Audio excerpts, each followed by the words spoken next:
নমস্কাৰ স্বাগতম জনাইছোঁ সুমিছ ব্লগৰ অন্য এটি ভিডিঅ'লৈ। আজি হৈছে বিশ্ব খনিকৰ বিশ্বকৰ্মাৰ পূজা। এই পূজা ভাগ ভাদ আহিনৰ সংক্ৰান্তিৰ দিনাখন আয়োজন কৰা হয়। আহিনৰ আগমনত এই পূজা ভাগ আয়োজন কৰা হয়।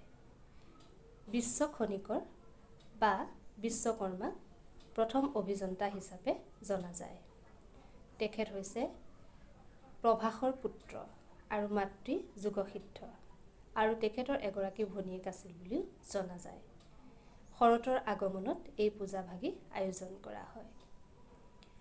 আজি দেশবাসীয়ে উলহ মালহেৰে বিশ্বকৰ্মা বা বিশ্ব খনিকৰক পূজাৰ পালন কৰিছে।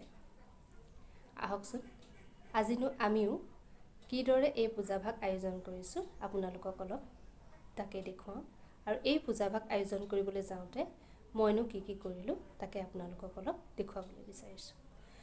আৰু যদি মোৰ এই ভিডিঅ'টি চাই আপোনালোকে ভাল পায়, লাইক, শ্বেয়াৰ এণ্ড ছাবস্ক্ৰাইব কৰি দিব। আৰু মোৰ এই চেনেলটি আগুৱাই নিয়াত আপোনালোকে মোক সহযোগ কৰিব। আহকচোন আজি চাওঁ মইনো আজি এই দিনটো কিদৰে আয়োজন কৰিলোঁ পূজাৰ।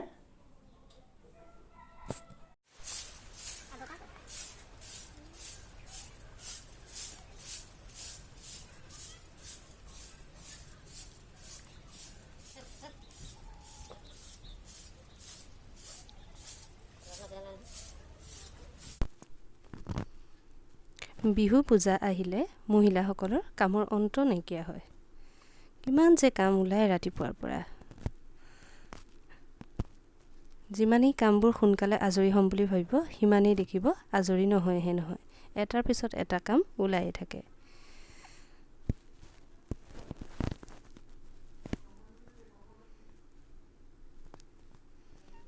এটা কাম কৰিলে আকৌ এটা কাম ওলাব।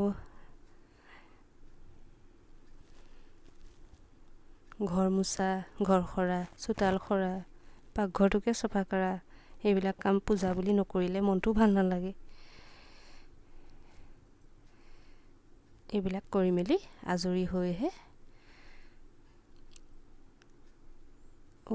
ছোৱালীজনীয়ে পূজা বুলি তাই নিজৰ চাইকেলখনকে ধুই আছে।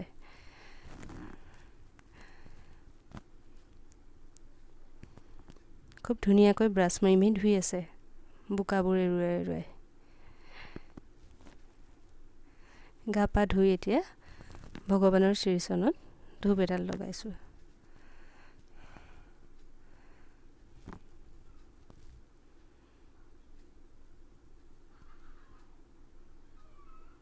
সেৱা এটা জনাইছোঁ যাতে সকলোৰে ভাল হওক। আমাৰ বসন্তীকেইখনকো বোলো ধূপ এডাল লগাওঁ। এয়া ছোৱালীজনী সৰু বসন্তীখনত লগাইছোঁ।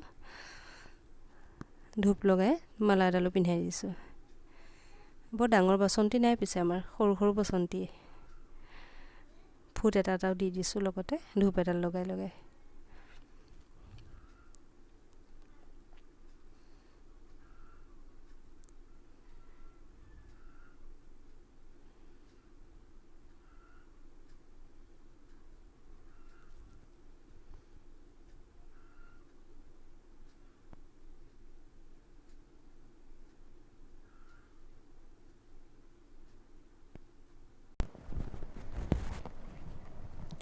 বাইককেইখনক ধূপ আৰু ফুট দি হোৱাত পায়স অকণকৈ বনাওঁ বুলি ভাবিলোঁ।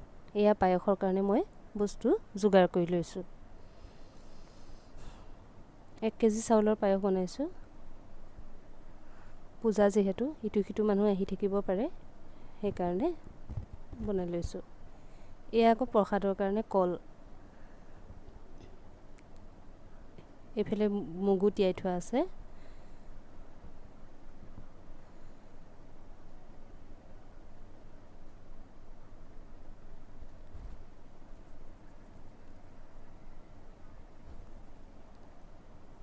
আৰু এইফালে বুট আৰু প্ৰসাদত দিবৰ কাৰণে চাউল। এয়া প্ৰসাদৰ কাৰণে আপেল, ডালিম, কুঁহিয়াৰ, তিয়ঁহ। এয়া শাহুমাই কুঁহিয়াৰ গুচাই আছে। আৰু এতিয়া আমি প্ৰাৰ্থনা কৰিমগৈ সকলোৱে। কেৱলে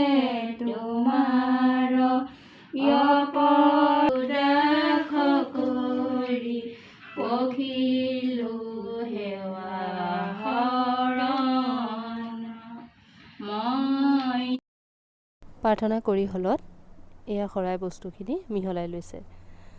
বুট, মগু, নাৰিকল, ডালিম, আদা, চাউল সকলো একেলগে মিহলাই লৈছে। এয়া প্ৰসাদৰ বস্তু।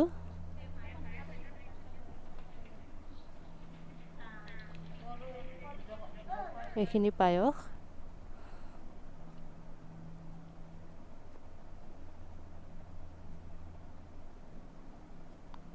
নিয়মৰ কামখিনি এতিয়া হৈ গ'ল। প্ৰসাদ এতিয়া সকলোৱে খাব পাৰিব।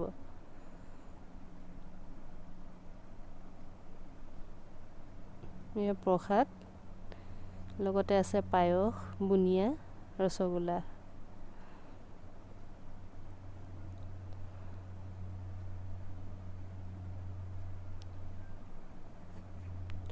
ওচৰ চুবুৰীয়া এজন দুজনকৈ আলহী আহিছে আৰু তেওঁলোকে এয়া প্ৰসাদ খাই আছে।